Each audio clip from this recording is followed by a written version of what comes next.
What's up, everybody, and welcome back to Test Your Might, the weekly, the premium video game debate show. My name is Mike. Today, we will be discussing CD Projekt Red, Magic the Gathering, and Splatoon. But first, let me introduce the panel.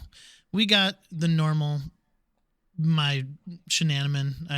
That's what they've coined themselves. Cicero, how you doing today, Cicero? I'm doing great. Shenanigan. Cicero is reporting for duty. Okay, cool. And Justin, how you doing today? I am doing fantastic. Shenanigan number 2 over here. And we've got another special guest today, though. We've got a fourth person on today. Yeah, I'm excited about it. We are welcoming back Cam Hawkins. How you doing today, Cam? I'm doing good. Glad to be here. Yeah, it's been a while. We've been trying to work, get you on the schedule. We always love having you on here for the 18th time, you know? Mm-hmm. Yeah, I love being on here. It's the second time. It's the 27th time. Yeah. It's the third time officially. It's the 6th time unofficially. Right. Well, knocking on wood, we should be okay there. Right. Yeah, we got it covered. Nothing we got could possibly go wrong. It's all right. I got real wood here, actually, so I'm knocking on it. All right. But yeah, Cam, we'll get to you in a second. And you've been up to a lot of things in the video game industry. But first, let's get into some housekeeping. Please leave us a review on any podcatcher of choice. We would really appreciate it, especially on Apple iTunes. That's going to help us out the best. And also just let us know how we're doing. We would love to hear from you. If you're on Spotify, you can leave us a 5-star rating on mobile app only. So go ahead and check the application there. And if you're on YouTube watching us here, please subscribe.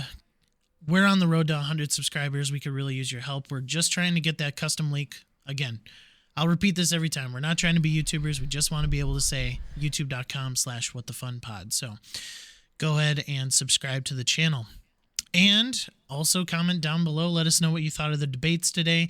Why Cicero's beard looks funny. You know, we just want to hear anything from you. Rings of Power. We are continuing our review series. Episode 7 review is out as of yesterday. So go ahead and check that out. We also have our Hocus Pocus 2 review out and our Halloween 2018 review, as well as Halloween Kills is going to be coming later this week. All right, let's get into question of the week here. Getting to Know Us series in honor of spooky season. What horror film do you think you have a chance to survive in? We'll go our guest's way first, Cam. Do you think you could survive a horror film, and which one? Oh man. I'm not I don't want to get stereotypical here. But because me and Cicero, we already have bad luck on our side here. And I wasn't gonna bring it up. I was gonna wait for you guys to. No. So, I mean, if I had to be in a horror movie that I'd hope I'd survive in, I hate horror movies. So yeah.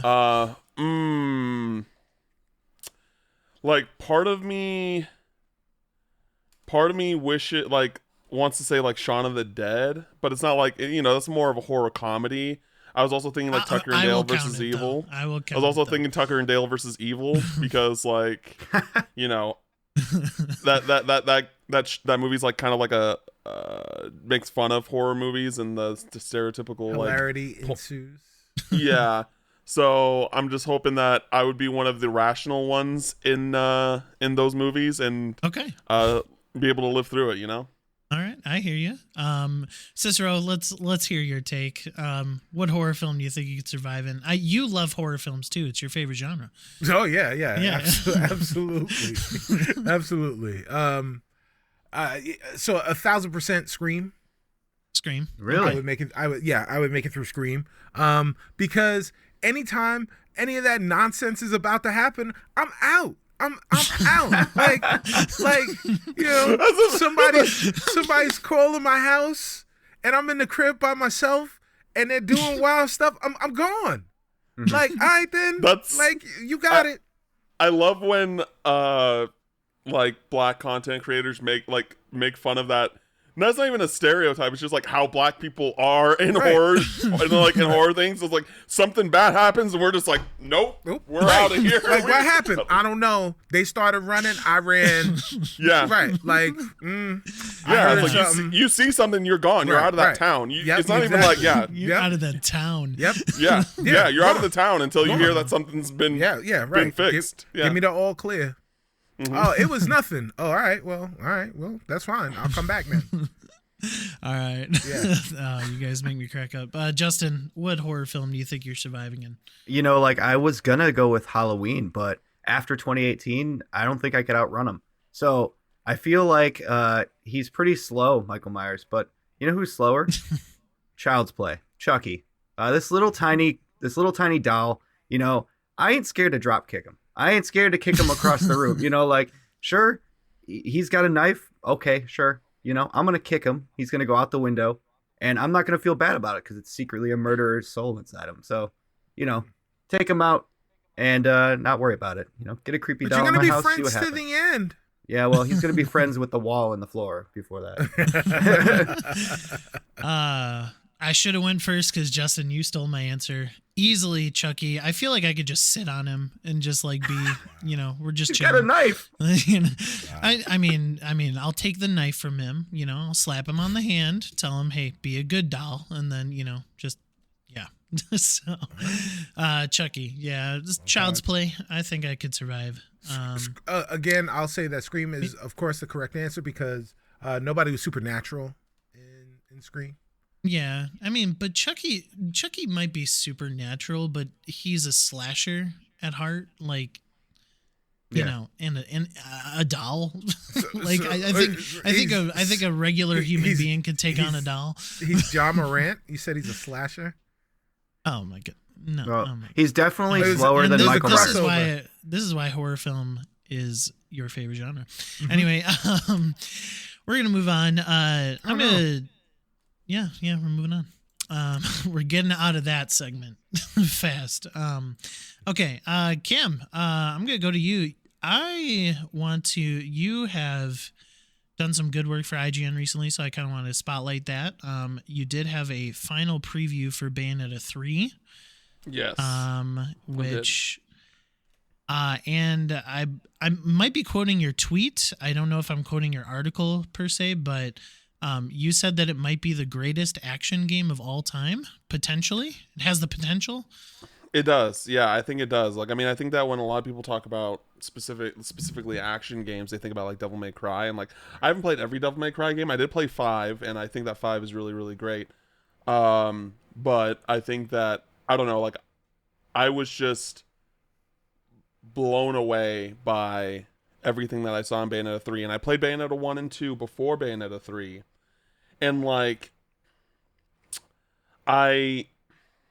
you know, Bayonetta 1 and 2, they are over the top, in really, like, you know, like, not compelling ways, but, like, you know, in very satisfying ways, but, like, it's just kind of, like, big to be big, but I felt like there was more of a, like, purpose and design on the set pieces that I saw in Bayonetta 3, Okay. that, like, made it feel a little bit more substance behind it, and like just, you know, because Bayonetta 2, the combat was like near perfect, you know, like there you know, outside of very small kinks that they ended up fixing, but then they also just kind of completely remixed the combat system in a way that I just didn't think that would have, like, they would have been able to do, like, and I think it was all for the better.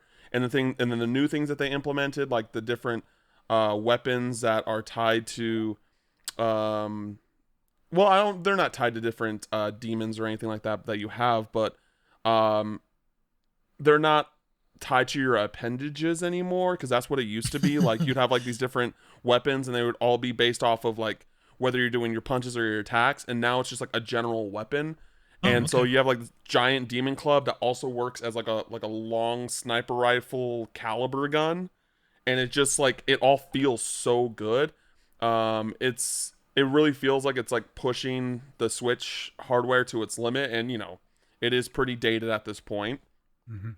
And yeah, and then just being able to like basically summon the demons in the middle of battle instead of having to do the climax with all the cutscenes and stuff like that. It's like, no, this is a part of the combat now in a That's way that really makes cool. sense and felt really good. Yeah, it's just one of those things like I have no notes. It's just like give me more of this, and we're looking at potentially the best action game ever made. Yeah, I'm currently in the middle of the original Bayonetta, and I totally agree with some of those design choices in the combat. One of which being the durability of weapons. I hate weapons that break, and I like some of those weapons that you're able to pick up in the original so far, and I can't keep them because they break. But you also had a preview for I know this is a pretty anticipated game for Justin, Mina the Hollower, or Mina the Hollower. Mina, yeah. Mina, okay, which is I believe Yacht Club's next game, kind of after some of the Shovel Knight stuff that they've been doing. Yeah, so the Shovel Knight was based kind of on the NES era, SNES era, I forgot which one, of games and like adventure games, and this is their take on like the Game Boy Color era and like 2D Zelda, Link's Awakening, like that kind of thing, while still and then it also has like a touch of Dark Souls in there as well, and it's really fun. It's really it's a fun challenge, and it gives you the freedom to kind of attack each room the way you want. And I mean, like, to a certain extent in Zelda, right, in certain rooms you could just, as long as you were able to get past an enemy, you could just go into the next room and like ignore those enemies. But I think they implemented it here in a more challenging and compelling way, where Mina burrows underground, so like you can burrow past enemies, and like, and also just how the health works instead of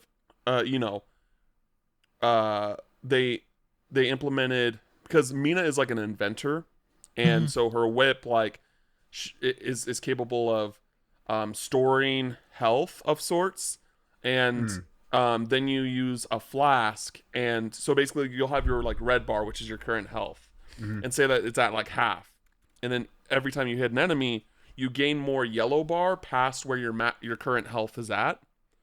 And then if you use a flask and you succeed, because there is like a time where you can't get hit to use the flask, or it'll interrupt it, where you will heal that much. That is how you heal in the game. Okay. Yeah, that's pretty cool.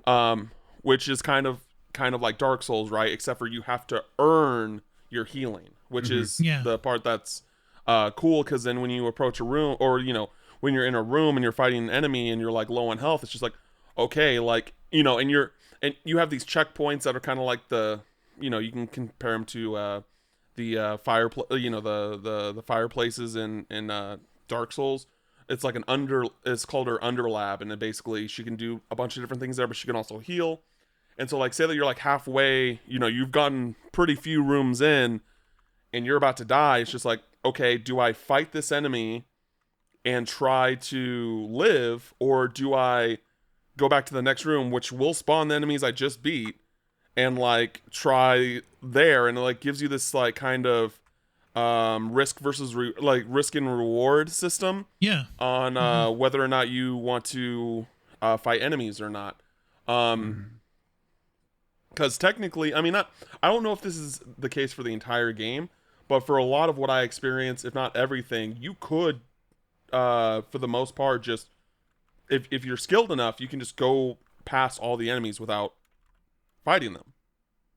Like you get currency for leveling up, you get bones basically, and you can use that to level up and stuff, but you don't, you could go through like basically, like what I'm saying is I'm interested in seeing how this game is going to get speedrun when it comes out, because I think you can basically speedrun the entire game without fighting anybody outside of bosses. Have a passive run.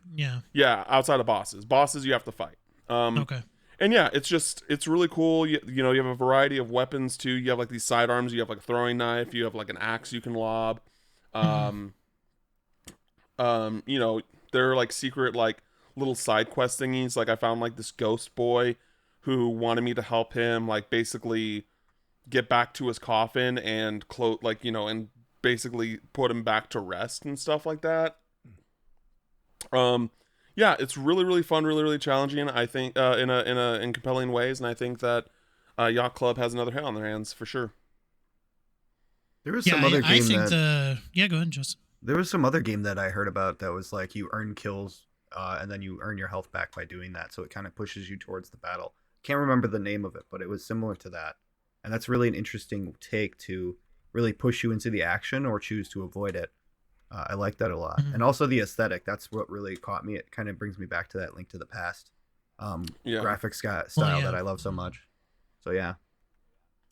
What's really cool, I think, about this game is that you see that although they're going for that Game Boy Color era, you sort of see the development tools that they now have. Like, hmm I mean, I didn't play a lot of games on the Game Boy Color, but like, I don't think there is a game that like has that seamless, like you could burrow underground and, you know, avoid enemies. Like it just looks like it's an advanced version of the of Game Boy Color, which is really cool. So, all right, You mean like Cam, thanks for you yeah. mean like the bicycle in Pokemon? You just ride on past in straight lines. Yeah, I mean, Unless it's maybe. a trainer. I don't know. It just it looks a little bit more advanced on this. Oh, definitely. I'm not going to yeah. deny that for sure. Well, Looks Cam, good. thanks for giving us some insight on those two recent previews did for IGN. Cicero, let's go to you. What have you been playing? Sports ball? Yeah, a lot of sports ball, and you know, something came out last week, and you know, I didn't have 3 hours to play it, so I did not play Overwatch 2, because every time I got into the queue, I had to go to I sleep. saw some of the queues got up to like 50K people Yeah, like yeah. waiting. It was ridiculous. Did you Yeah, see my tweets? Did you see my No. tweets about? Oh, I have some really I funny don't- tweets regarding the I don't Overwatch remember. queue. Yeah. So ever since I got into this industry and really started interviewing people, one of the things that I always wanted to do, one of the interviews that I always really wanted to accomplish that I never got to do, and there's still time, is talk to someone who's responsible for building those architectures and you know, getting stuff ready for live service online game releases, and you know, specking out capacity and building that stuff out, and you know, finding out from them what the challenges are, because so often it seems like they don't get it right, that they don't, they aren't able to meet whatever the capacity is, all right, or whatever the demand is, going into a game release.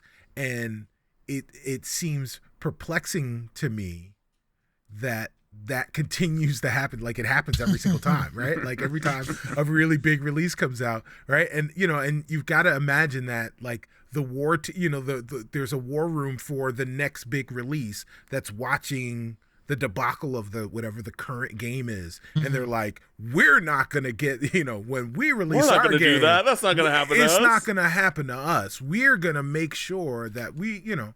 And then they go to release the game, and it's, you know, and now, you know, and they just pass the ball down to the next people who are saying the exact same thing about them. And you know, like, I really want to know what happens between the war room where they're like, it's not going to happen to us, to release day, and why it happens, why it's, you know, seemingly happens to somebody else. And I think that is, I've yet to hear that interview be made, and I think it's something that the community at large definitely wants to know. That's what I appreciated about Respawn with Apex Legends. You know, like, you're talking about that war room, and it, at the launch of Apex, it felt like they had that war room, because Apex really did launch at a very good state, versus versus stuff that I'm seeing with Overwatch 2, like people with prepaid phone plans can't play the game. Like people are in Right. 50,000 queues. They don't have all their items from the transfer from Overwatch 1. Like it was kind of wild. I had that in our outline for today, but I decided to nix it to talk about some other stuff. But yeah. So you didn't get to play it at all, Cicero? No. So I didn't get to play it at all. My stepson did. And he really enjoys it, but he sat around for 2.5 hours to get into the queue to play, and then he played, and then he did it again, in subsequent days, and every day I got the amount of time that he had to wait, it was less and less, but it was still an hour. And I don't have the time to sit around and wait for a game to be available just for me to get to the menu. Yeah. Right. Like I haven't even, So that's, that queue wasn't even to play the game. It was to get into the menu. Yeah, it was just to get into the menu, and I just, my time is worth more. Not to sound petty or to sound elitist in any way, but my time is worth more than sitting around and waiting for a game to allow me to get into the menus. Eventually, the game will be, I won't have to do that, and then I'll play it then.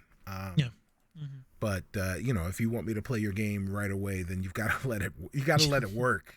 At least, like at least let me see what the menu's like.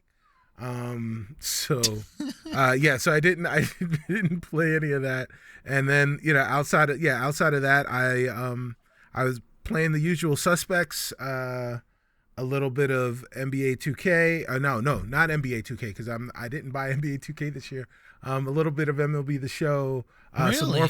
Some more Fall Guys. No NBA 2K this year. I think. Whoa! This is news to me. I am protesting the game for myriad reasons. Not the least of which is the fact that I think that they have really displayed a level of hubris that has encroached upon the levels to be egregious.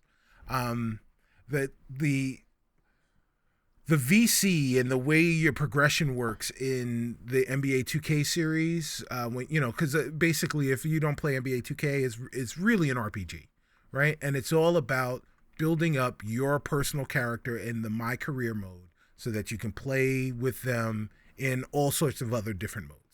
And, they put you through a story and there's all the stuff that goes along with it. This year, they said the story is not that great. But in addition to that, like as you're performing on the court, you earn currency, their virtual currency that allows you to level up your guy and do all the things that you need to do. Well, the progression has been, the economy has changed so drastically. There's like so much inflation. There's not inflation in the real world, inflation in the 2K economy as well, where in order for you to get your character to 99, it's going to cost something like $400. Like you could pay the equivalent of $400 to get enough VC to raise your character to the level of 99 this year. And that's, most of the the more serious players of 2K have 2 or 3 builds, right? So you're talking over $1,000. These people are potentially paying in order to have a roster of a stable of characters that they can use throughout the course of this game. And I unless just they're think playing it like 8 hours a day, right? But even now, the way that the economy is working, someone said that they worked out the numbers, they worked out the math. It would take 60 hours of game playing to move a person's mid-range jumper from a D to like a C plus. Oh my goodness! Right. So that's and ridiculous. That's a pay to win right there. Right. That's just your mid-range jumper, and we're not talking about moving it from the worst to the best. We're just moving it from the worst to slightly at average. Mm-hmm. That's outrageous. Yeah, it is. It's outrageous. So yeah, so I've decided that you got to speak with your wallets. I know a lot of people are talking on Twitter, but as long as if you talk all that talk and you still buy the game, then it doesn't really matter. So I'm not, I'm gonna go ahead and speak with my wallet and speak on this podcast that people may or may not listen to, and find, and see what they see what they wind up doing next year. So I'm not playing NBA 2K this year, but I am playing MLB The Show, and I am playing Madden. So the list of complaints has not stopped. Madden, while on the field, just like NBA 2K, on the court, what I've heard, the gameplay on the court is better than it's ever been, and I applaud them for that. That's fantastic. Madden, the gameplay on the field is the best that it's ever been, and I applaud them for that. However, they have taken things that didn't work before and made those worse, and they've taken things that did work before and made them worse. Right. So at the, my buddy and I are playing our franchise just like we did last year in Madden 22, Madden 23. We've got our new franchise. We're playing it. We went through our first season, and the best part, one of the best parts of franchise mode for me is the off season. You get to draft, you get to scout, you get to do all that stuff. So we're doing all that stuff. We get to the draft. The draft is live, 7 rounds. You go through it. You do all the stuff. Well, it bugged out. I had to back out. I went back in, and then the draft just zonked out. And we went through the entire draft, and it was only the first 5 rounds of picks from that were selected. And then we tried to end it, and it didn't end. Then we had to close out, and then we went back into it. And then the draft went again, and then it finished, and we got all 7 rounds, but it was all done. And then we looked in the forums, and they said basically, what we're hearing is that everybody is having this problem, and the only thing you can do, there's nothing that you can do currently to stop this draft bug from happening. The only thing you can do is mitigate how long it takes before it happens. And so if you mitigate it for as long as you possibly can, hopefully 4th, 5th, maybe 6th round, then all of those picks will be there. But any picks after that are auto picked. You can't pick them. You can't do anything.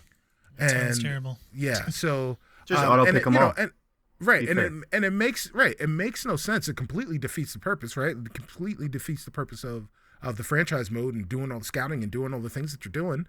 But what's ridiculous about it is the game that Mo and I stopped playing in August did all that stuff perfectly fine. There was nothing wrong with it, right? So, if they're just using the same engine that they had been using in the previous game, why the hell doesn't it work this time? Like, what's going on? What's going on? And similarly, all those guys who are playing the MUT mode, Madden Ultimate Team, they're saying that, just like 2K, there's all this pay to win stuff that's happening in MUT, and the gameplay is broken, and so they're protesting as well. So these games, I don't know what's going on with them, but they need to get their acts together. That's what I've been playing. You've heard it here. Justin, what have you been playing? So not to back it up a little bit, but I feel you, Cicero, about servers and problems, and I'd love to hear from someone too. But games, that's a big attempt to make it work. Sure, it has players that are individually logging on and wanting to change aspects as they play. But look at HBO Max when House of Dragon launched, and it crashed for everyone. And that's a service for just viewing a video. Sure. So, let's fix that one. It happens. And then move on. I have been playing a couple things. One, Grounded, moved up. I'm Ladybug armor in it, killing spiders, killing all kinds of stuff. Doing good, enjoying it. Then I picked up the Lord's work. Yes, in a backyard as a tiny person. Then I picked up a new game that came to Game Pass called Medieval Dynasty. And this has got to be one of the best visual representation, like visually gratifying to the max. It's Unreal Engine. It's you're living in an open world, medieval times, starting your dynasty, farming, chopping down trees. It's a very big survival open world game. I played it for about 3 hours, enjoyed it. Then I got my butt handed to me by some wolves because I wanted to be reckless. And when you die, you don't respawn. You have to load a save. Your dynasty died. That's what it says. Your dynasty is dead. And you have to reload a save. And thank God there's an autosave because I didn't save the entire time playing. But I loaded back up and I'm enjoying it. Built a house, little things here and there. Having fun. Very, very well done. I do see some visual pop in and pop out in the distance rendering. But for the most part, up close, when you're looking at stuff, this is Unreal Engine to the max. This is looking great. Yeah. Medieval Dynasty. It's on Windows. It's on Game Pass. Enjoy it if you like survival open world games. Cool. Cam, have you been playing Grounded in potato mode for those spiders? No. Nope. All right, what have you been playing then? I've been playing Overwatch 2 when I can get in. And I've been playing Valkyrie Elysium, which is one of the Square's new games. That's in the same universe, same umbrella as Valkyrie Profile, which is a very beloved JRPG that came out on the original PlayStation, which is getting ported later this year, which is awesome. Cool. And then I've also I've taken I've kind of stepped away from it for a sec just because of so many games coming out, but I've also been playing Xenoblade Chronicles 3, which is which is very, very, very good. It probably there is one other game in my mind I need to go back to finish, but I'm kind of in a place right now where I don't really have an obvious game of the year. But that is probably if I had to say something today, that probably would be my choice. Xenoblade. Yeah, Xenoblade 3. Okay. Yeah. It's a very good game. You don't need to play the first two games if you wanted to try it. You do get benefits if you've played the first two games, and the first two games are good, in their own right. It's I think that a lot of the big criticisms that series has had for a while from a gameplay standpoint have been fixed in this game. So it definitely a lot of really good quality of life things. Mm-hmm. I don't know if I would say right now that it is my favorite in the series. I have to get a little bit farther into it to say so, but it is very, very good, and I hope it doesn't get overlooked when it comes to Game of the Year discussion and stuff like that. I know that Elden Ring came out this year, but God of War too. So we'll have to God wait of and War's see on coming that. out. That hasn't. I don't know. God of War's going to be kind of late. Maybe they won't get the reviews in before it. And here's what No, I'm they gonna. will. And here's and also Bayonetta 3. Yeah. Y'all, Yeah, I'm telling you, yeah, it's coming up soon. It's gonna be in the discussion. I really think it is in a real way. Hey, stop it! What about Tunic? Tunic's going to be up there. Well, Tunic was so here's the thing. I love Tunic. Tunic was the other game I was talking about. That was the game I was alluding to. Is that Tunic from what I played was very, very, very good. I think it's the best indie game that's come out this year so far. That being said, there is a game that I did do a preview for at IGN, an indie game that's coming out this month that I'm incredibly looking forward to, called Signalis. It's like it's like this sci-fi survival game. It's very Resident Evil-esque, where you're basically a cyborg, for the lack of a better term, and you wake up on a desolate ship that's crash landed on a planet, and you basically go from there. And it very much brought a lot of what is going on, what are all these question marks, kind of, in all the best ways possible. That just the more I played, the more questions I had, but not in a bad way, and I can't wait to find out what this, that, and the other is going to mean. So that comes out on October 27th, and that's gonna be on Game Pass. So Game Pass people can play it day one. So yeah, that's basically. And October is a huge month of games that I'm looking forward to. Sparks of Hope, super excited about. Again, Bayonetta 3. I mean, yeah, Gotham Knights. I'm optimistic about. I want to play it. And then there's another S1. Star Ocean. That's not Star it. Ocean also coming out. Keep going. Another S1. Yeah, there's another S1 it's up there. 5 letters. 5 letters. Sounds like Scorn. Scorn. Yeah. Yeah. We're all excited about that. Gross. Yeah, Scorn looks cool. I don't know if I'm going to play day one just because there's other games, but like with it being on Game Pass, I'm definitely going to play it. I've heard that it's very different than what you think it's going to be, and it's a lot more puzzly, and I'm okay with that. And even more gross than you thought it was going to be. A lot more fart noise. So I have been playing Deathloop. I waited because, well, I didn't have a PS5, so I mean, couldn't play it. But regardless, played on Game Pass, and I'm hooked. I need to take some time and really sit down because it's one of those games where you have to piece together clues in order to finish the game, and I haven't taken the time to like read through everything. And there are a lot of games that I skip everything that you need to read. Well, and by need I mean like every reading option that they present to you, you don't necessarily have to read, so I do skip those.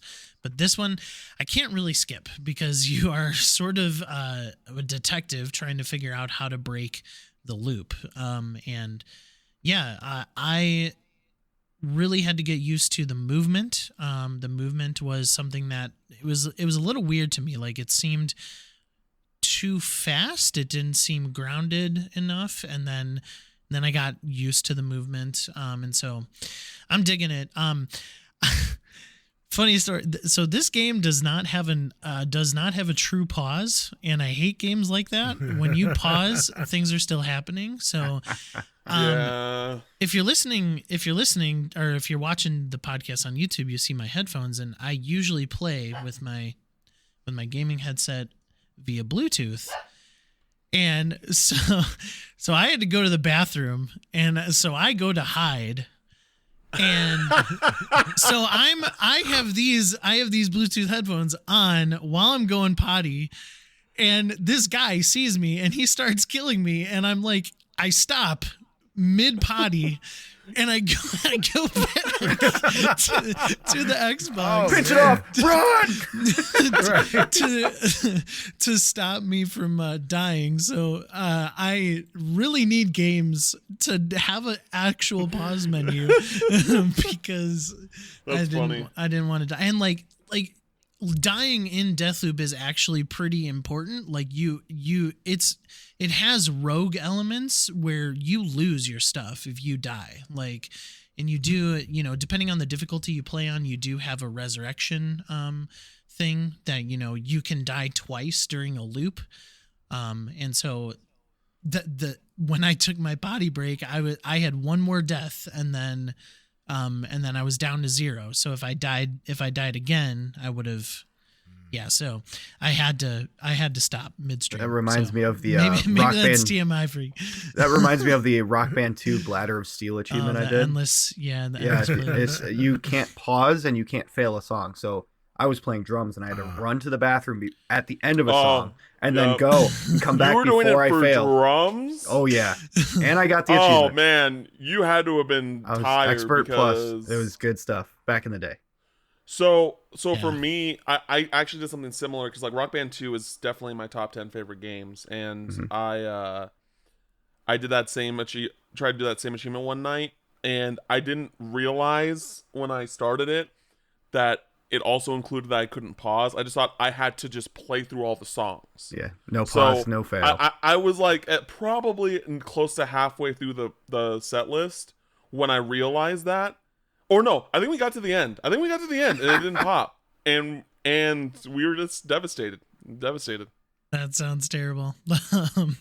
Okay, I ran. we gotta we gotta move through this these news here a little bit quicker than normal. But CD Projekt Red has given their future roadmap. I would say some of these games we are not seeing until PS5 8 or PS5 8, PS8, PS8, and Xbox Series Z.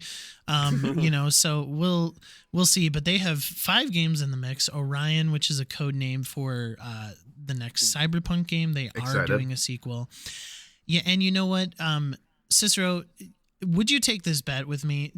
I'd be willing to bet that they did not greenlight this Cyberpunk sequel until the resurgence this past couple weeks. I'd be willing to bet. I don't think they would make that announcement that quick. No. So what I'll say is, I'll take that bet, because what I think is they had it greenlit, and then they turned it to a red light, A yellow. and then they turned, and then Yellow. maybe to a yellow light. That was teetering towards red, and now it's green. I think they would have been in the red if they did not get this resurgence with Edge Runners. I don't know if they would have gone on with a full-blown sequel. I just don't know. With the reception that Cyberpunk got and everything. But I mean, it's cool. Like, a lot of people enjoyed that game. Even Cam, did you play Cyberpunk? Not yet. I bought the collector's edition, but I still haven't played it. Even two of you people on this panel, because I know Cicero played a little bit of it, maybe finished it, I forget, but I know Justin finished it.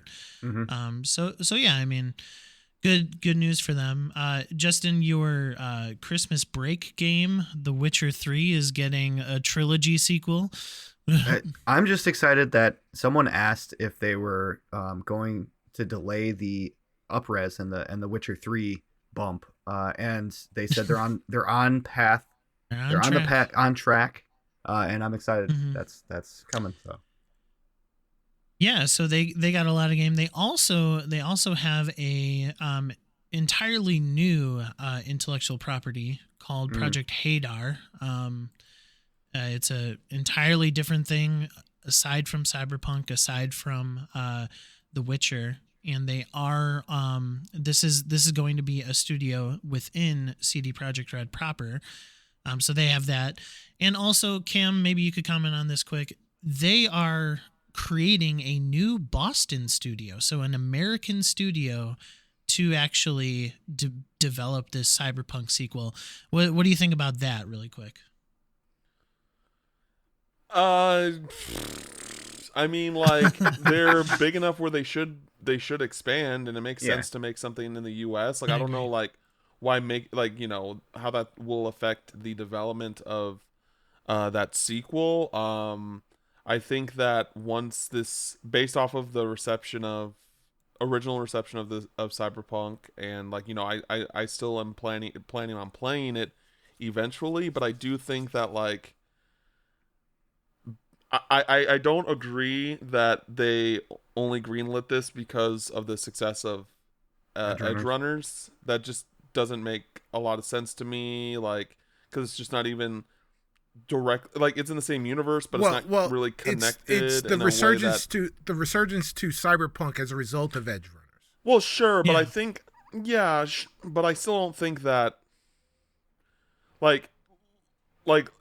I guess think of it this way: like, Witcher wasn't big until Witcher 3, right? And it was niche, and like, sure, that's because it was mainly PC, and then they brought, I think, 2 to Xbox, but no one really knew about it. Yeah. Sure, but I still think, I mean, there are plenty of other games that are also niche that get sequels all the time, and it's just like, I just never, I don't subscribe to that idea, but I think that, like, I think what they should do is, once this DLC comes out that they're doing, they should just focus on the next game and make sure that release doesn't miss, like, doesn't pull an Overwatch 2 or a Cyberpunk. So, because we know that they're working on some sort of multiplayer for Cyberpunk as well, and that will probably be something that'll be something similar to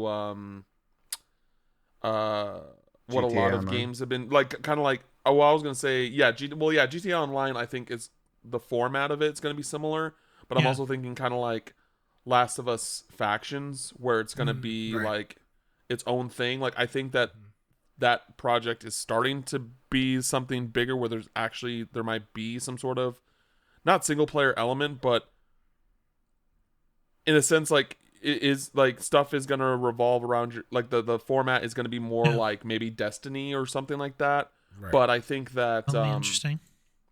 yeah, I just think that they, that's really what the route that they should go with that. And like, just as long as they expand, they should expand. They're a growing, arguably I feel like the most top rising developer in the past like 5 years because of the success of Witcher 3. Yeah, for sure. That like, because like like before Witcher 3, I didn't know who CD Projekt Red was. I was like, I don't know what The Witcher is, you know what I mean? And I'm like, right. so yeah. We'll see where their roadmap goes. Justin, you had something quick? Yeah. Yeah. So I'm just really happy that they have multiple IPs to go through here, because they've announced a new one, a full-fledged new one, because that allows their developers to not get worn out. And that's something that Bethesda has taken into their belt, and they have like Fallout and the Elder Scrolls, and now they have Starfield. They've got those multiple IPs so that they could switch off. And then even Rockstar with Red Dead and Grand Theft Auto, their developers don't get worn out on the same thing over and over and over, which is really good for them. I'm glad they're expanding. Hopefully they could focus and have a good release. Yeah. We'll see. fast. We'll see. I think they have a good roadmap. Investors are probably happy because all that news was from an investor call. So, all right. We're gonna gloss over this. Brazil did approve the Microsoft Activision merger. They had some spicy takes on the way Sony has kind of been. They definitely called acting. out Sony. They definitely called out Sony. They didn't say Sony, but it was definitely a call out to Sony For sure. So What's really good is this is the same ones that said that Disney couldn't buy Fox. So this is pretty big that they allowed it to go through. I mean, we've talked at length about how we do believe that the merger will happen, but it is still funny to see the reactions of these CEOs and higher ups. So, okay. With the reason why I glossed over that is because I think we're going to have a little bit more to say about the Mario trailer. This is a video game podcast. This is a video game movie. Cicero, it's a you. Please talk. It's me, Cicero. Well, first off, there's none of that affectation to there isn't to this Mario voice. So this is, if somebody said they were going to make a Super Mario movie in 2020, in the 2020s, this is exactly what I thought it would look like, right? Like, a mixture of things that we saw in the Sonic film, a mixture of things that we saw in the Pokemon film, but instead of mixing live action and the CG stuff, it's just all CG stuff. Like, let it be in the Mushroom Kingdom, let it be Angry Birds, but Super Mario Brothers. And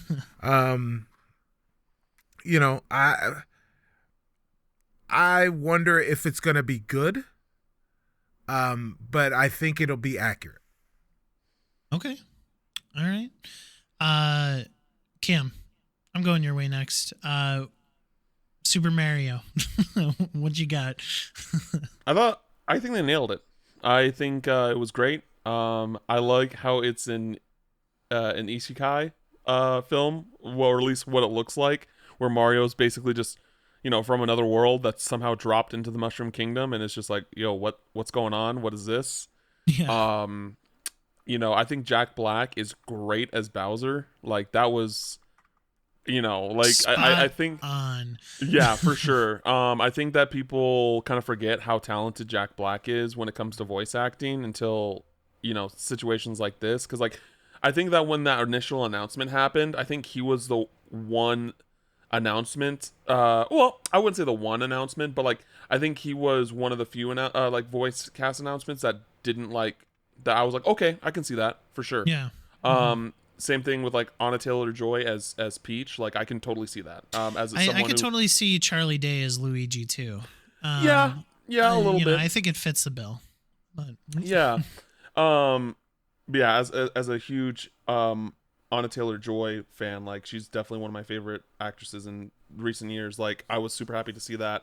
And like so I'm just like I think the main thing really that I'm worried about is how the humor is going to come across, just because this is the studio that's made like how many, like, like I like them, like I honestly like the Minions, like I don't mind the Minions, like I know a lot of people like despise them, but like to a certain point, like it does feel samey, right, when it comes to the humor. And I just want to make like I just really hope that it hits that it is funny, it is different, and doesn't fall into that same trap that the Despicable Me movies and like other films that Illumination has made has. I think that but I think so far, like again, I think it left a very good first impression. Oh yeah. Because there are other films where I like that were kind of not similar in concept, but gave me similar vibes going, like when I saw the trailers, like the Lego movie, where like the Lego movie, which also like happened to have Chris Pratt as the main character, right? I was like, oof, I don't know about this, like I don't know what this is going on, and like, and I think that and Lego movie's like one of my favorite animated films of all time. Like I think that movie's absolutely hilarious. They nailed it. So insanely rewatchable, like right. Yeah, so like I really want Mario to be that. I want it to be, like it left a good first impression. I'm not like completely sold on it because we've only seen so much, but I think that they accomplished what they needed to do, and now it's just more on like, hey, what is the actual story that's going on here, and more of what the humor is going to the kind of again like the vibe that the humor is going to bring. Yeah. Justin. Yeah. Mario. Definitely. I am excited. I like the trailer. I thought it, or teaser. I thought it did like left a nice taste in my mouth. I like that saying because that really tells me it was good. I like the humor in it. I want to see Mario chuck one of the penguins off the ice just for aesthetics. I always look into the future, right? So if this movie is a blockbuster hit, obviously this is their biggest mascot. It's because Mario busts blocks. That was the pun. Thank you. Yeah.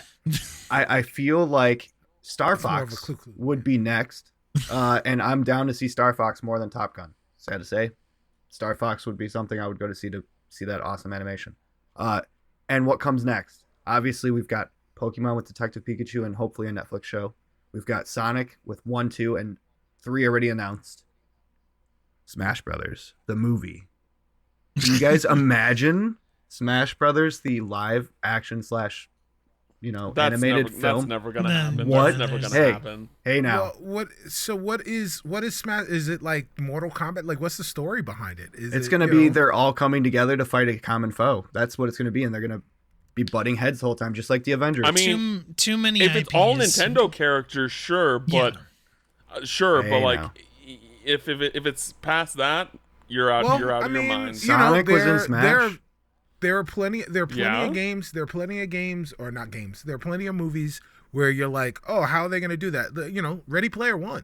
Ready Player One didn't have the entire breadth of the pop culture references that were in the book, but there were plenty of them that crossed all sorts of different companies. That was because of Steven Spielberg, though. When you have a name like Steven Spielberg attached to your film, like it still costs money. I'm just saying, Can you guys picture it, and how awesome would it be? I mean, I don't know how awesome it would be, Justin, to be honest. Yeah. But like, I mean, sure, I can picture it. All right, but well I don't then, know if it'll be obviously awesome. Star Fox, that would be awesome. Star Fox would be amazing. Legend of Zelda, I don't know about Star Legend of Fox. Zelda, but I would love a Star Fox. I mean, I think Zelda would work too. I mean, who would cast? Zelda.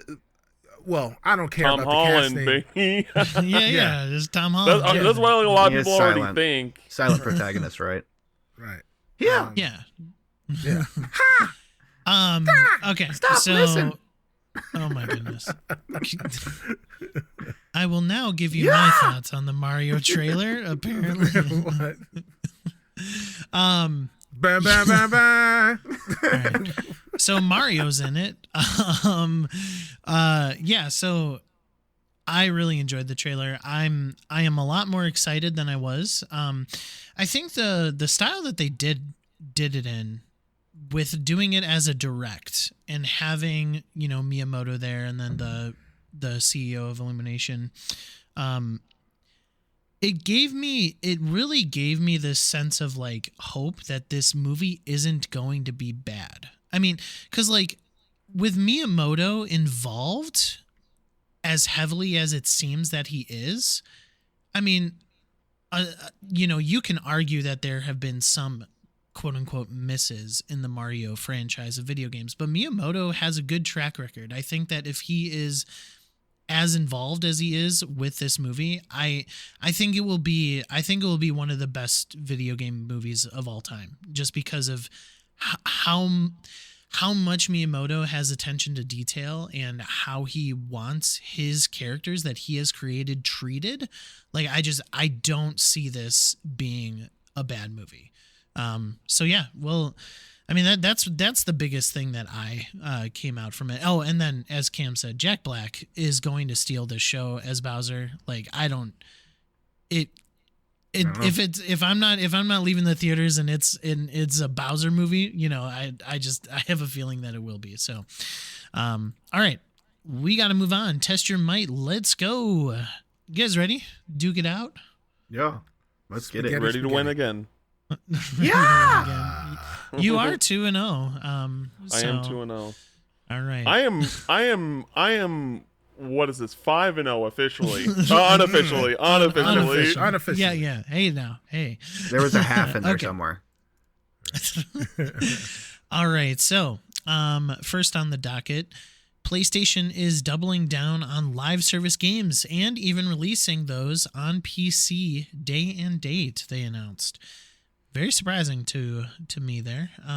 So, what already established franchise from PlayStation should get a live service game? Now, The Last of Us and Horizon are off limits, as they have already had potential things in the works. So there is a rumor that Horizon has a multiplayer game coming out, and then Last of Us already has an announced multiplayer game coming out. So those are off limits for you guys. So, Cam, you are our guest. You get to decide our order. Would you like to go first, second, or third? And then, if so, if not first, who is first?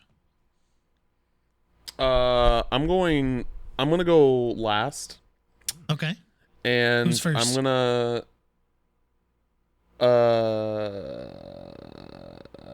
gonna say Cicero's first. Oh. All right, Cicero, let us hear it.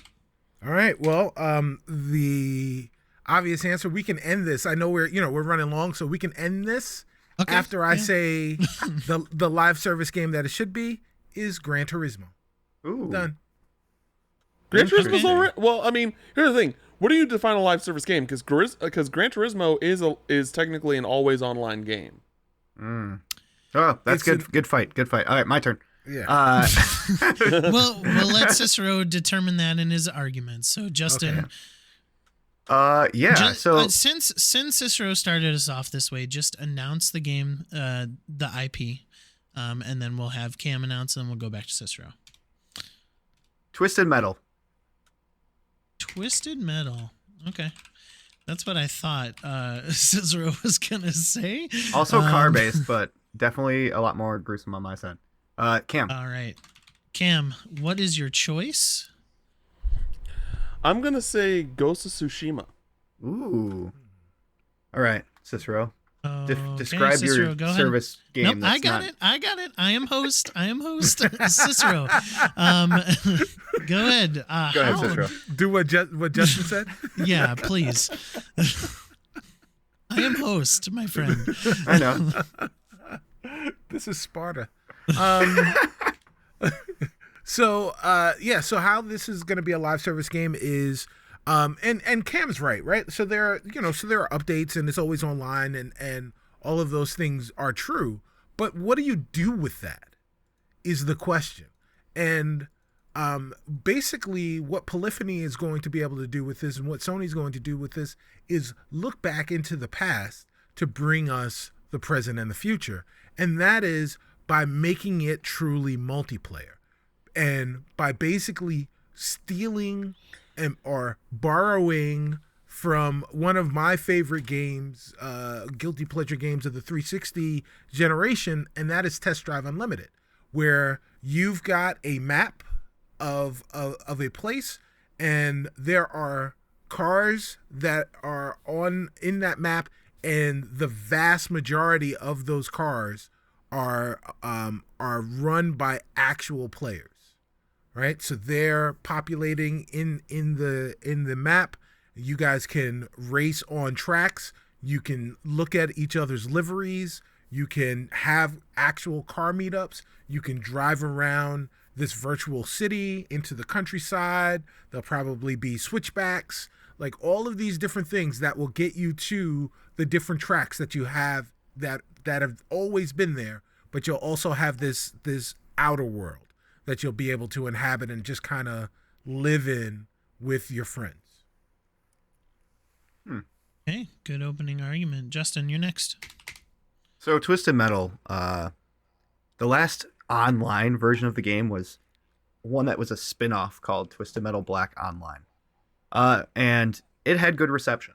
So I'm basically taking all of the vehicles, all the cars, the characters that we know and love and grown up with, putting them in different modes, different weapons, world events, making it a service game that allows you to play with anyone across the world, and then also earn more vehicles, earn more, weapons, new weapon unlocks every month, just like a battle pass would be, but with more of a multiplayer element of let's break everyone down and destroy, bringing back that the characters we know and love, like Axel and Sweet Tooth, and with the show going to be coming out, I feel like it would be a great way to tie that in with your part of this too. Maybe not impacting the show's story and stuff like that, but you're part of the same universe, and that would be something really cool to allow it to move into the future and not just be a standalone title that you play for a little while and put down.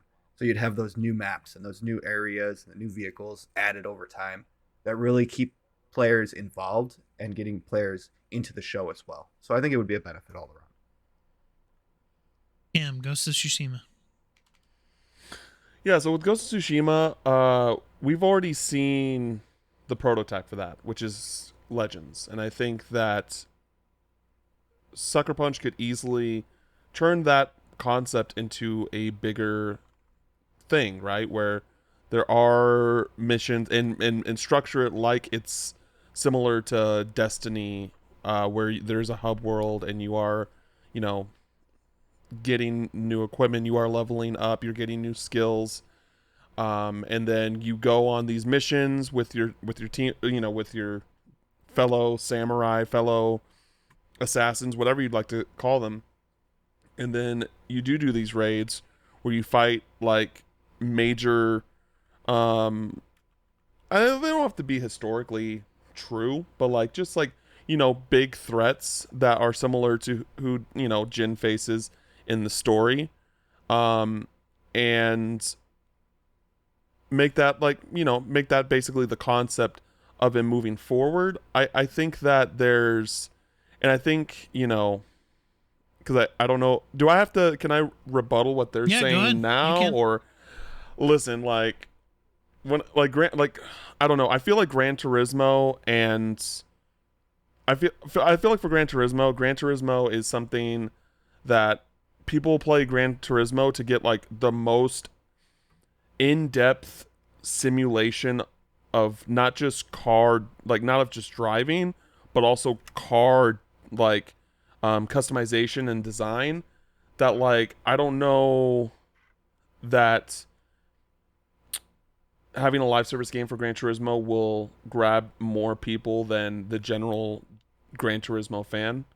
And with Twisted Metal, like everything that you're saying just was like, I'd just rather play Mario Kart.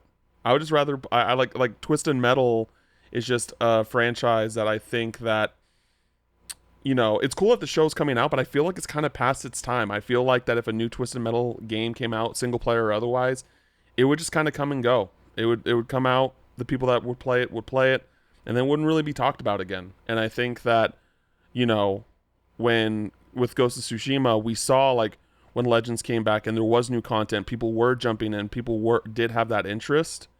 And I think that Sucker Punch could make that into a bigger thing. And I think that Legends was kind of like a testing ground to see how interested people were in that kind of concept, and where they could potentially make that into its own full-fledged experience in the future. So I'm gonna bite back. Okay. You know, I think it is highly relevant for Twisted Metal. There is the TV show coming out, so I do think that a game coinciding that would be relative. As for Ghost of Tsushima, the entire game was made to be accurate, and you're saying that enemies and things added don't have to be as accurate. That would be ruining the vision of the game itself, and I don't think that would be very beneficial. Now, Gran Turismo, I think that's a good pick. Unfortunately, I think the simulation aspect of it would really narrow your audience. I think that because it is so much simulation, because it is the most realistic racer in that simulation realm, I think that service quality would cut back into that multiplayer element. With Twisted Metal, you have the multiplayer element, the battle royale-esque element that would get multiple families, multiple fans of the show, or not fans of the show, and just want a bloodier, dirtier Mario Kart, the adulter version on the game console. Yeah, that's what it is. So getting that in and having an outlet for that, of having a similar-esque, I'm not playing Mario Kart, that's for kids. I'm playing the adult version of that. That's what MotorStorm did. That's what Burnout did. That's what they want, and they don't have anymore. That's why you get that UFC fighter and you get the Def Jam back in the day. You get those opposites. You don't want to play Madden. You want to play Blitz the League. You want the dirtier, grittier. There's a fan base for that, and this is that for Mario Kart.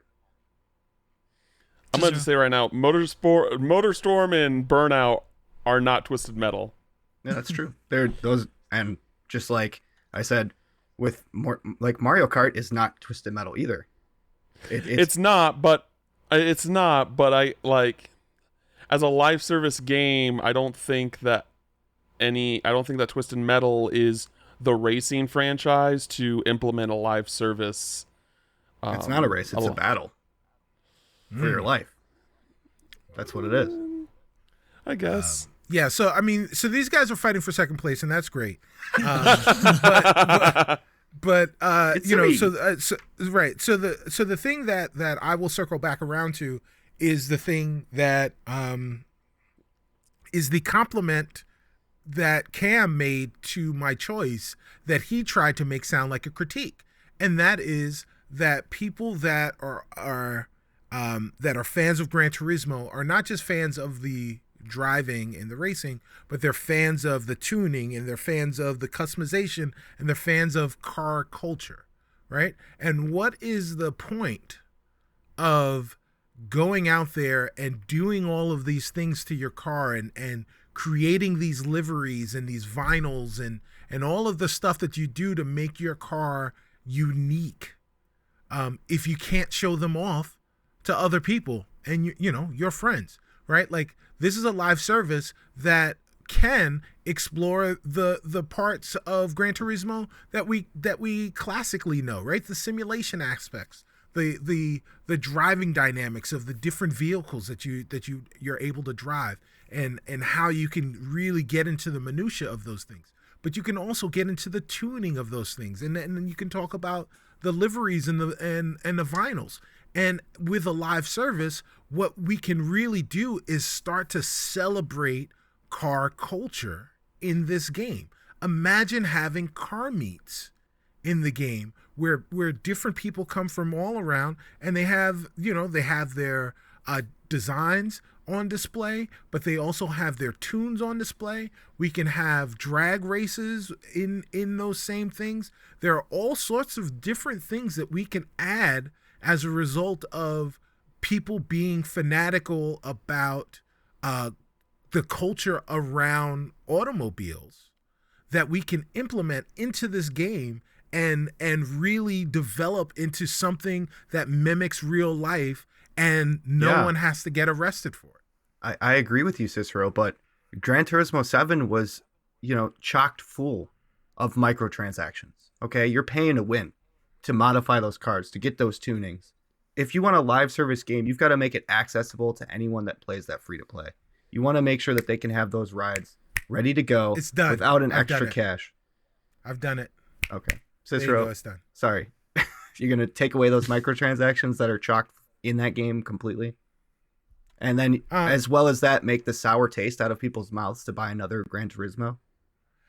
But they go out and buy them anyway. So like that sour taste goes away. Not a good excuse. They'll come I back. will also say regarding Gran Turismo, and I would say like this to a certain extent of Twisted Metal as well, as like I think that both of what you guys are pitching feel more of at an attempt of like a social platform, and like Fortnite.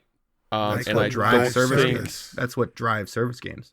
and I don't think that either of those games No pun are intended. like going to get people on like in that way. And I don't and like I'm not trying to like I don't think that Ghost of Tsushima is trying to particularly go that route, and I think that it doesn't need to go that route because we see other live service games that don't have to rely on a battle pass, that don't have to rely on the go-to live service what's the right word? Live service like staples. Just not the staples per se, but I wouldn't use staples for lack of Fall a better Guys term. was added Tropes. a battle pass. Like The tropes. And it works. Not even the tropes, just like the go to things, the battle pass, things like that. Right, it's just like, hey, we have there are these missions, there are these raids. You have that good Ghost of Tsushima gameplay that you can hop in and out of. It's not something that you have to. And that's another thing is that like I like live service games that don't rely on you to log in every day to keep up. And I think that Ghost of Tsushima would be a good platform to be like, hey, hop in when you want, hop out when you want, and then we're gonna have new content that comes around when it comes around. And I think that having that a more casual live service platform, from a studio that can support that while still doing other things, is more attractive to me. I find it fun. I find it. I'm you get ready to cut it. I'm You get calling ready- it. Okay. We gotta move on. Yeah. My mouse just died. That's fun. Okay. you have a pet mouse? I didn't know that. Yeah. Yeah. Aw, It was my really sad. condolences. Um, Jerry. I am giving this one to Justin. Are you I You gotta overfed be this kidding me. fish. I'm not kidding you. I think that it was a brilliant move to bring in the aspect of the show, and I think that this would be a good game to coincide with the show. So we're moving on. Final Fantasy and Assassin's Creed are getting a Magic the Gathering crossover. What video game franchise should be the next crossover? Justin, you won that. Would you like to go first, second, third? I'm going to do a reverse order. So, Cicero, you're still going second. Oh, no. Okay. Cicero, you went first that time. I did. Yeah. I can go first You again. would Yeah. still be going second. You would still be going There's second. no reverse Yeah. order for you. You were in the middle. You're right. I've forgotten already. I'll go first. Cicero second. Cam third. Okay. Okay. Again? All right. Okay. Well, I didn't go first last time. Yeah. I went last time though. Yeah. You Well, want Cam that to was go your own second and I choice, can though. go That was last? your own choice. No, Okay. that's All right. Justin, All right. you first. Yeah. Yes. Yeah. So I've read this article and read it again because I was very confused and wanted to make sure that my selection was okay. It also said that other crossovers include Fortnite, Street Fighter, and Warhammer. So those are off the table as well. Mm-hmm. Apex Legends. Bring the group, bring the guns. If Fortnite's in there, Apex is the other turn of the coin in the live shooter battle royale scene. So I feel like with Legends, great artwork. They've got the comic books. They've got the comics in the game itself for the stories. I feel like animation is in their side already, and they've got that under their belt. They've got full art color pictures for these cards that I've seen. They look great. I feel like Apex could just do that with flying colors, and it would really turn out good. There's lots of similarities that you could use with the different characters, with the different weapons, and of course the land cards to power up everything. I think it would work out great. Apex Legends for the win. Cicero, what do you got? I'm host. Stop it, Cicero. I mean, he just passed me the rock, so I got to take the rock. I'm still host. So I've asked him already to stop it. Cicero, go ahead. Nobody listens to you. Yeah, I need to put you on a. Thank you, I need to put you on an adulterer timeout. Timeout. An adulterer. Whoa, watch out. So I mean, Justin's basically set the parameters already. You talked about stuff that's being animated, and how that fits in the aesthetic, and it's like ready made for Magic the Gathering. So then I think the obvious choice is Kingdom Hearts. Ooh. So is Cam upset? So or no? Yeah. I was not gonna pick Kingdom Hearts. So. Oh, okay. Well then, yeah, the obvious choice is Kingdom Hearts. So talk about the animated style, right? All of those cards are stylized already. Like all those characters are stylized, so they make brilliant cards already. The weapons are similar. And I think that there's going to be a lot of cross-pollination between fans of Magic the Gathering, or at least fans of Kingdom Hearts, that would be interested at least in trying Magic the Gathering now that it has Kingdom Hearts. And talk about a fanatical fan base joining another fanatical fan base, and then you can create like Stan Voltron.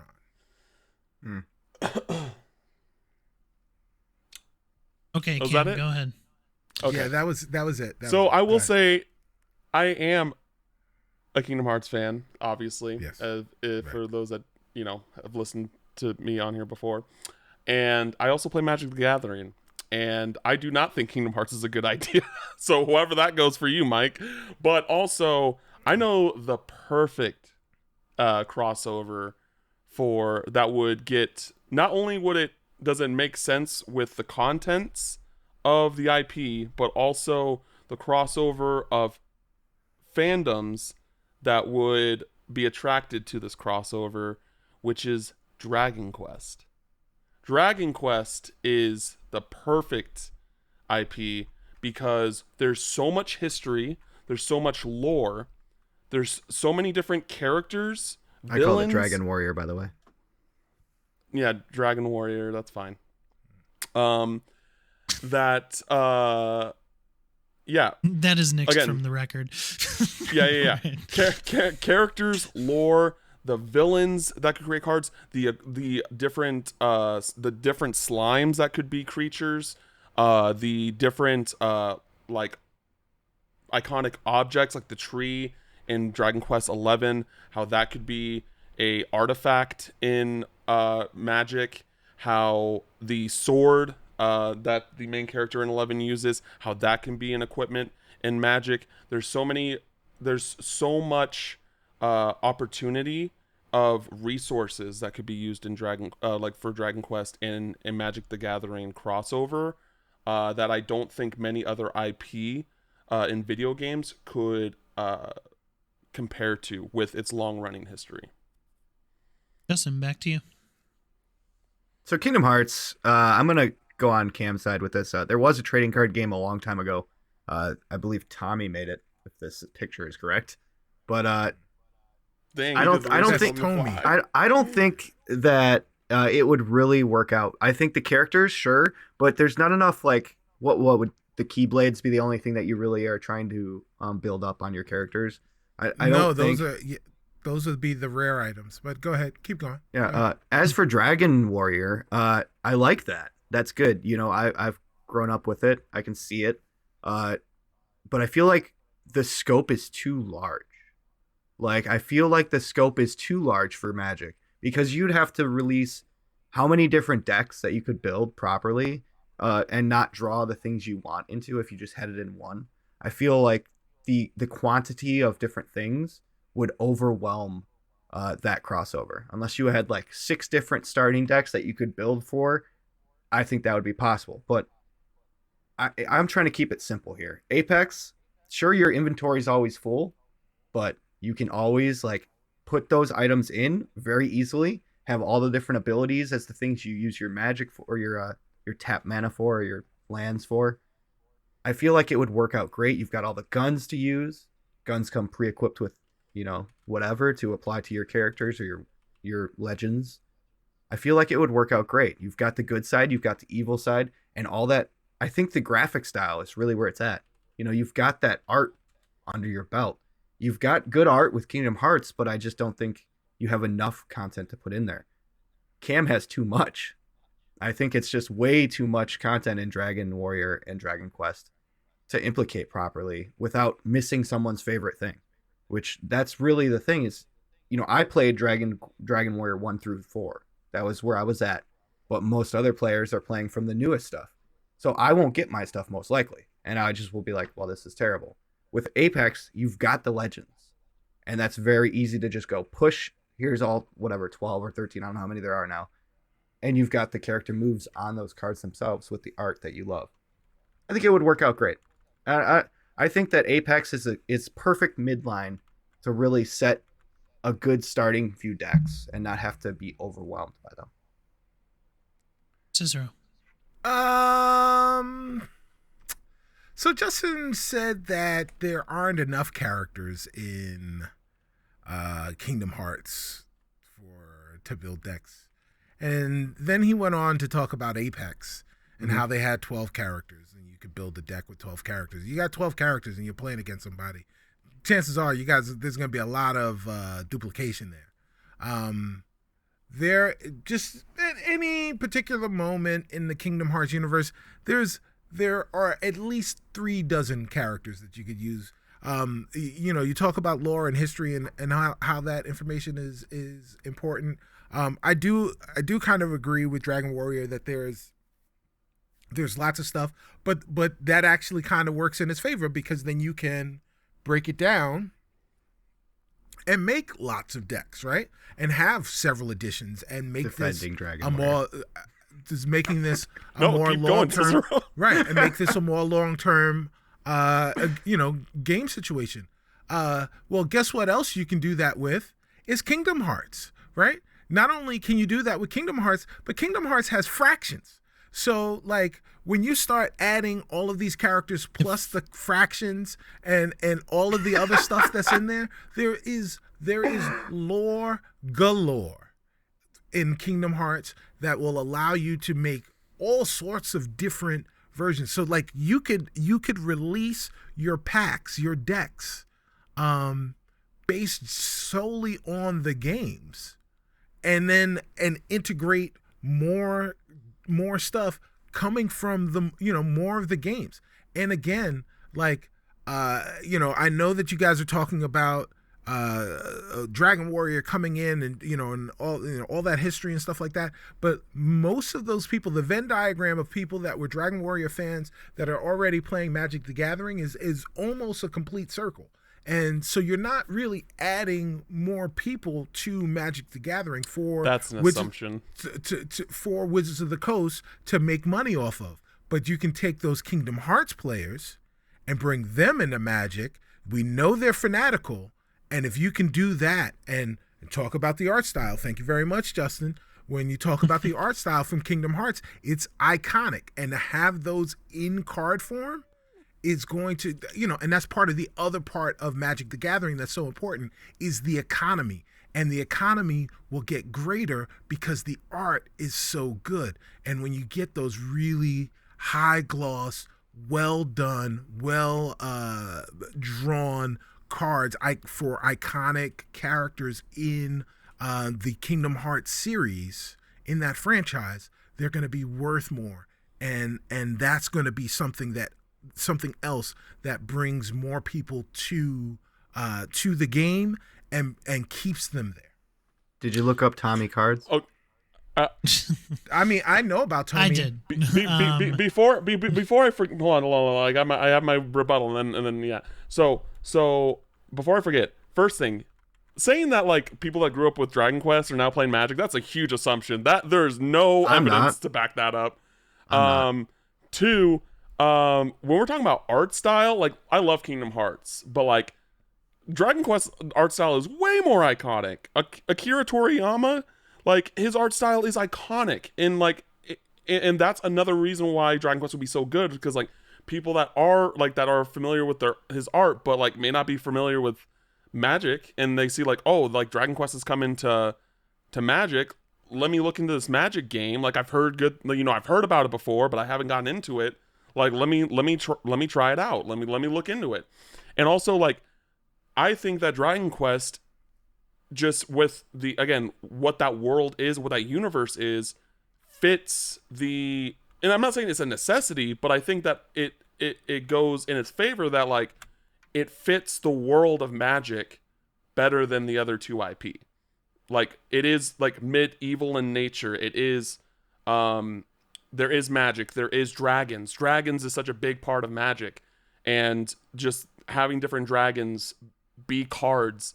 And yeah, I don't think that like having a lot of different things is particularly a negative. That just provides more opportunity and more potential crossover with, like, and just to even compare, like there's going to be like a Doctor Who crossover coming eventually, and like, my favorite character is Rose Tyler. I don't expect Rose Tyler to be a card in Magic, but I'm still excited that Doctor Who is coming to Magic. Just because my favorite thing isn't there, that doesn't mean I'm not going to look into it. Like I think that but having more does provide more opportunity. So I think that Dragon Quest is by far and away the most interesting. I think that Apex would just feel really out of place. I know that like it gets a little complicated. Like I don't want to get into that deep into Magic, but like, a lot of those earlier crossovers were just reprints of original cards, just with a skin of whatever that crossover is. Now they're actually getting more like, these are original cards that do fit the Magic universe. So like I do know that like Fortnite is just like, is a little bit weird in the aspects of Magic and stuff like that, but like, so Apex, sure, but I think it's cool that Dragon Quest, I think Dragon Quest in a video game sense is untapped potential because of how well it would fit into Magic. All right, Justin, you have one more sentence. You are allowed a comma and. So you may choose to rebut or choose to lift up Apex, or both. You do have that comma and. Do a double rebut. Assassin's Creed and Street Fighter are announced. They don't have dragons. Comma and Cicero, you still haven't talked about how it's not just about the characters. It's about implicating the world and all the extras. Okay, Cicero, your sentence with a comma and, if you so choose. Okay. Kingdom Hearts is the obvious choice because it has the characters, the lore, and the world building that you need for a game like Magic the Gathering, and it will bring in a fan base that is tangentially close to it, but not already primarily involved. I like it. Kim, one more sentence. Comma and, if you so choose. I want to read the exact question, like the exact question that you proposed here. What video game and franchise would be the next crossover? No, should be the next crossover. Okay. Yeah. It also listed Final Fantasy and Assassin's Creed. Yeah. Which don't have... well, Final Fantasy might have dragons. I don't know. I Who think knows? based off of the 3 IP presented, Dragon Quest makes the most sense based off of everything that I've presented. And I don't think that the potential, the potential / assumption that a certain, that fan base under, I'd like... We're going into run-on territory here. No. He's using whiteout right now. I think that, like, at the end of the day, like, there's nothing that is going to specifically...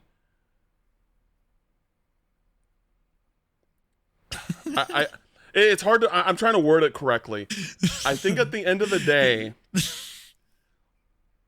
like... I have nothing to say. I think right, I made the cool. best argument. I think I made the best All right. argument here. So we're nixing some of those sentences. Yeah. No. I think I made the best argument. I made the best argument. So now I do want to be clear, so let the record show that Cicero, you got a couple extra points when you said lore galore. I applaud you for that. Thank you. Thank you. But Cam wins this argument, and the reason is because in his opening argument, it goes all the way back to his opening argument. He went through specific items of Dragon Quest and specific types of cards that they would be implemented Guns. to. Weapons, characters. Justin, you didn't say the card archetypes like Cam did. I don't play Magic the Gathering. Well, that's what I'm saying. Do some research. Maybe Tommy did the research for me. You had the outline. You had the outline this week. You could have looked. You could have done some research. All right, we are Lore doing galore, man. Who came in second? I really enjoyed that. Who came in second? Cicero with his lore galore. That got him so many points that he came in second. Rude. We are skipping the blind fight tonight, so we. Wait, your mic is changed. Your mic changed. Yeah. The sound of your mic changed. You switched to your camera mic. Should be good now. If you can We hear could. me. Yeah. Heard it as soon as you plugged it in. It could be a three-way tie. Okay, so we are doing a quick Technically. attack. We're doing a quick attack fight for this last fight, and it could be a three-way tie. Splatoon Splatfest is getting a Pokemon crossover. Now, just for our listeners, in Splatfest, there are 3 different factions that people can choose from to play during the Splatfest. So, last Splatfest, I believe, was if you're stranded on a desert island, what would you like? Gear, food, or fun? Something like Gear that. grub or fun, yeah. Gear, grub, or fun. Okay, so I was close. So they are doing, in their next Splatfest, a Pokemon crossover with the starter types, so fire, water, and grass. So Team Water. what should be the next crossover for Splatfest? Now, this has to be a set of 3 in media. You can't take a set of like 4 or 5 and whittle it down to 3. It has to be a set of 3. Okay, so Cam won that last argument. I'm going first. You're going first. Okay. All right. And then Cicero's going to go second. Oh, okay. All right. Again? All right. Yeah, I was going to go last, but that's all right. This is a quick attack. So Cam, you have exactly 1 minute for your opening argument. Okay. Okay. And so the clock starts whenever you start talking. What is the thing that Nintendo fans always talk about? How they want their favorite Nintendo franchise that hasn't had a game in how many years? I almost swear, but I still haven't yet so far. I'm proud of you. So what would be better than a Splatfest where you choose? There are 3 franchises that haven't seen a game in a super long time, and which franchise you want Nintendo to bring back? F-Zero, Golden Sun, or Mother? Those are the three choices. Because those are like, where's Mother 3? Where's a new Mother game? Where's it? JRPG fans have wanted a new Golden Sun for so long. F-Zero. We haven't had an F-Zero game in so long. That would be a perfect Splatfest to see, for not only for us to, Time. Oh, okay. I didn't even know that. That was fast. That was. I couldn't even finish my sentence. I couldn't finish my no, sentence. you couldn't. No, you got a minute. I like the angle that you're going for. They're not a set of three within one IP, but I will still allow it because I think you have a very good theme going on with those three games. So I will allow it. Cicero, you're second. I am second. So we're gonna stay with Japanese games. But we're not necessarily going to stay with Nintendo specifically by adding Pac-Man. And the factions are cherry, strawberry, pineapple. And you have to choose Team Cherry, Team Strawberry, Team Pineapple. And the colors will be red, pink, okay, and yellow. 20 seconds. And that's how we're going to play Splatoon, with pink, red, and yellow, right? Duh. And those are going to be the teams. What team will you be? Okay. Pineapple? All right, I'm just calling you. You had 4 seconds left.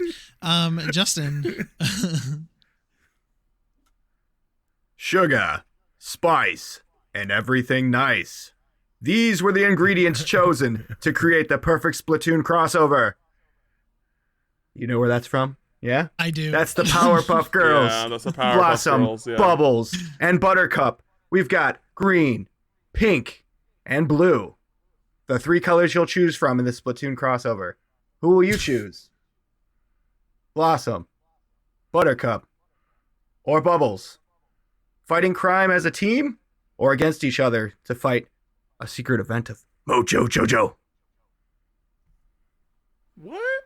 I don't know Splatoon rules. So fight as each other or together. He doesn't even know the rules. Beat the pineapple out of the park. Hey, Cam, this is his Beat minute. the pineapple. Yeah, so obviously the 3 Powerpuff Girls, easy to implicate, not staying in Japan, but bringing it to America and Nintendo. The 3 Powerpuff Girls, family friendly for a shooter. Nope. Family No pineapples in friendly. here. Nope. Doesn't count. All right. Cam, you have 30 seconds for a rebuttal. And that is it. We're not doing closing arguments. Just 30 seconds. 30 seconds left. And time starts when you start talking. Powerpuff Girls aren't an American thing. They're not super popular outside of America. It doesn't make sense. They're on different teams. They're a team of one. They shouldn't be separated like that. Pac-Man, that stuff doesn't make any sense. Also, Nintendo, my idea would make Nintendo get to an idea of the franchises that fans want to bring back. It helps in multiple ways outside of just a Splatfest. 7 seconds. That's all I'm gonna say. Okay, he's done. Cicero, which colors again are you using? Does that start his timer if you start? No. I'm just kidding. Right. All right, now go ahead. 30 seconds. Well, actually, we're gonna use the white of the strawberry seeds instead of, so it'll be red, white, and yellow. So now, And so those are gonna be your colors, right? 15 seconds. You're gonna have your colors out there. Pac-Man is iconic. Pac-Man is bombastic. Pac-Man they can use for advertising. It's Pac-Man, and so Pac-Man with Splatoon match made in Japanese heaven. No, the Japanese heaven is nixed from the record. Justin, your final argument. Everyone had a favorite Powerpuff Girl growing up. Mine was Bubbles. It's okay if they fight each other because they do that in the show multiple times about who starts fights, who does things wrong. Fine. Pokemon, you're supposed to be fighting against other Pokemon. That's terrible.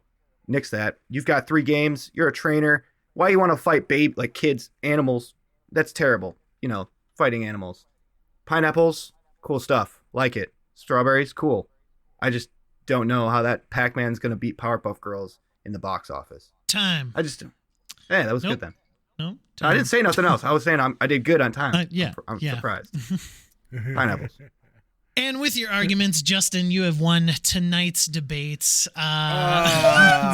What? Pac-Man. Wow. No, that was no. Powerpuff Girls for the win, Cam. Tell me why he won. I need the facts. I need the. Right.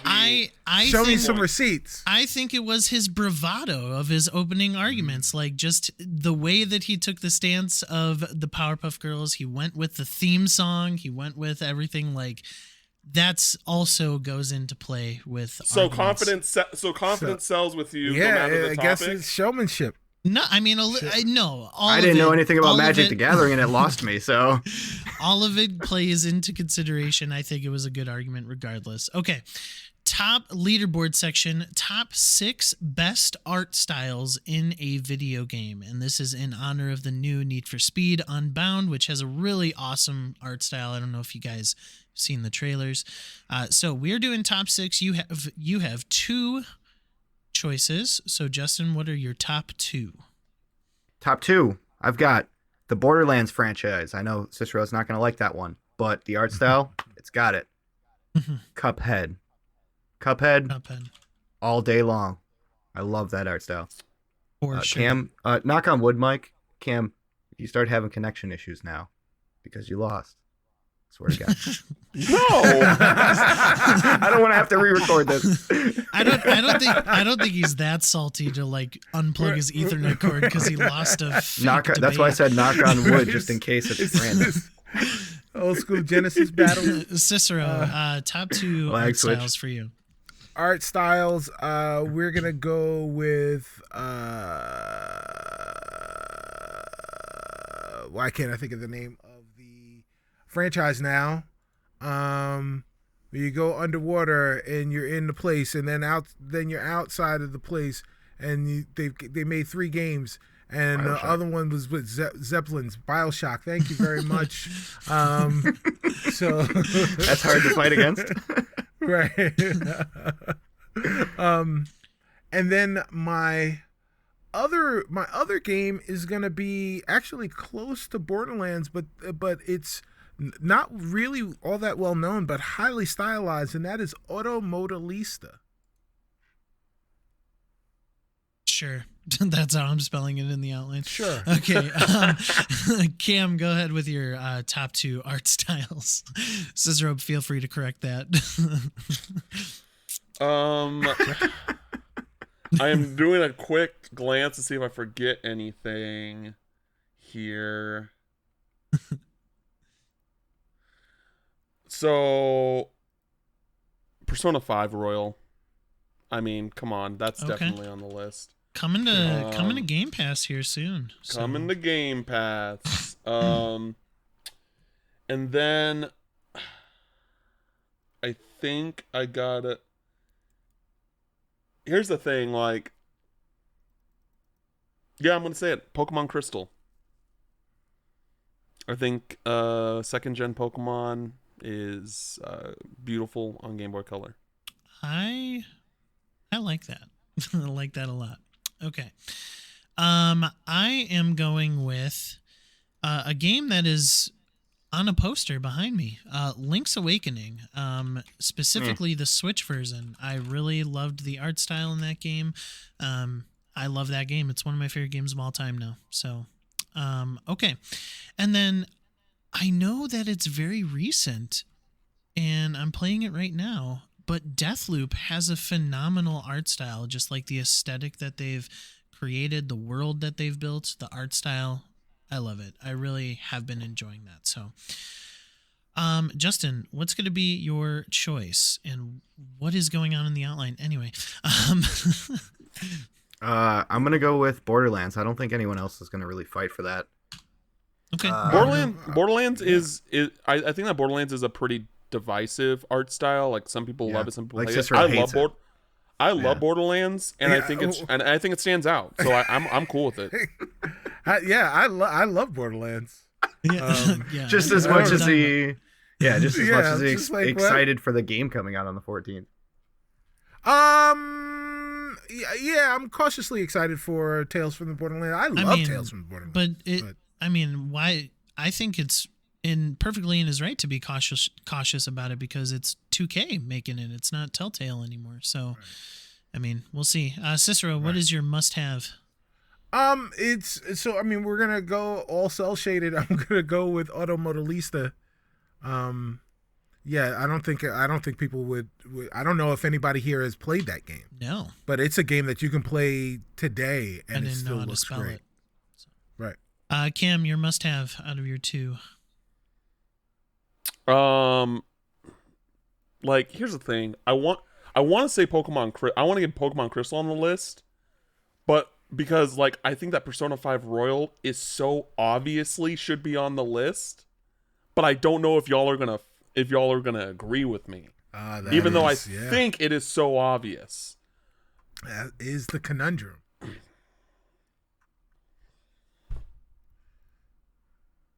I'll do my must-have. It will be Link's Awakening. I'm doing Pokemon Crystal. Like, all right. I'm doing Pokemon Crystal. Right. Okay, Pokemon Crystal is Cam's must-have. All right, we need two more, gentlemen. Persona 5 Royal. Let's throw it on there. Come on now. You should have chosen Persona 5. I would have fought heavily for Crystal.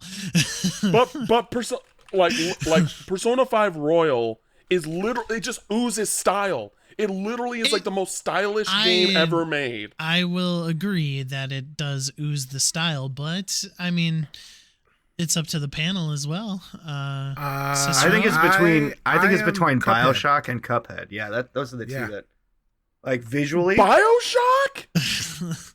BioShock. I think when you first go down in the thing and then you see that's the water. one part of the game, not the entire experience. No, it's the aesthetic of being under the water at a different time period with all the depth. Okay, you can't deny Cuphead deserves to be on the list. Let's put this to rest. I think Cuphead needs to be on there, and we already have 3 as a majority rule. So the number 6 is where we're so it's between BioShock and Persona Royal, Persona 5 Royal. Is that what we're going with? Here's the thing. Like, I don't think Deathloop should be on this list, but I would pick Deathloop over BioShock for art style. So then it's going to be a tie because we're both going to go BioShock, and then Mike's obviously going to pick Deathloop for himself. So it'll be a flip of a coin. And seeing as how I won the debates, I think BioShock should take the win. I wish I picked Persona 5 Royal. I didn't want to give you any hints. I can't believe I'm having to fight for this. Like, have you not watched Persona 5 gameplay? I've never. But have you seen anything? Cam is right. There is like if you watch just like how the all-out attack animation is alone, you would be like, oh. This is incredible. I don't think you understand. Like even if you tell him it's golden, he's still gonna go for BioShock because I'm going for BioShock too, and it'll still be a tie. You know what? I'm gonna go with Persona 5. Let's go, Cicero. Thank you so much. You're gonna look it up and you're gonna be like, oh crap, Cameron was right. You will. Okay. Yeah. Last because I have seen trailers and it looks like an anime. It does. That's probably why I don't like it. All right, top 6 best art styles in a game. We got Borderlands, Automodelista, Link's Awakening, Pokemon Crystal, Cuphead, and Persona 5 Royal. That is our show. Cam, thanks so much for joining us once again for the 18th time. He's like a regular. No swearing. You got one in. You got one in. I did? Yeah, just now. Yep. No. Yep. Oh my god. But you were so good. I'm very proud of you. I'm very proud of you. So okay, but Cam, where can people find you on the interwebs verse? Yeah, you can find me on Twitter at CamFinalMix. I stream when I stream on twitch.tv/camfinalmix. Basically all my writing is on IGN.com at this point, like all my recent writing. Yep. And we'll have links for those previews down below. Yeah, as a freelancer. I also want to mention, because we didn't talk about it before, I did interview Reggie Fils-Aimé. Yes, you Oh did. man, I lost the race to Reggie to you too. I interviewed Reggie Nice. Fils-Aimé at PAX. He signed my Nice. copy of Mother 3. Oh, awesome. Is there a video version of this podcast? Oh yeah, Yeah. yeah. On Let me YouTube. show you really quick. Yeah, cool.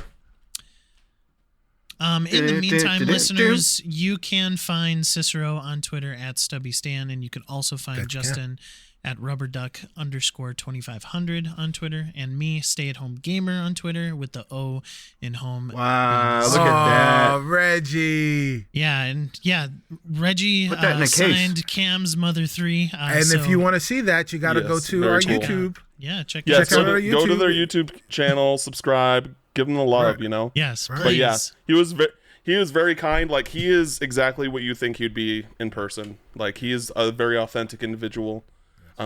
Very, very kind dude. Awesome. And you can Shout out read to the that Bronx. interview on fanbyte.com, Okay. actually. So check out fanbyte.com. All right. I'll try to get the I will- link to that down in the description as well. I'll send you the link because Alright, it is a little bit old at this point. But yeah, he no said some problem. interesting things, specifically about how he got Sudoku on Brain Age on the DS. Huh. Okay then. Yeah, Wow. yeah, it's a very interesting thing they talked about. Yeah, Yeah. That was a big thing Mm-hmm. when that made it to, like, that was like almost a resurgence for Game Boy. All right. Well, all those links again will be down below in this description. Go ahead and follow all of us on the tweeters. Follow our podcasting network, What the Fun Pod, on Twitter or Facebook. And that's been Test Your Might 92. This was an awesome episode. Thanks, Cam, once again for joining. For Cicero, for Justin, for Cam, for myself, Mike. We'll talk to you guys later. Bye now.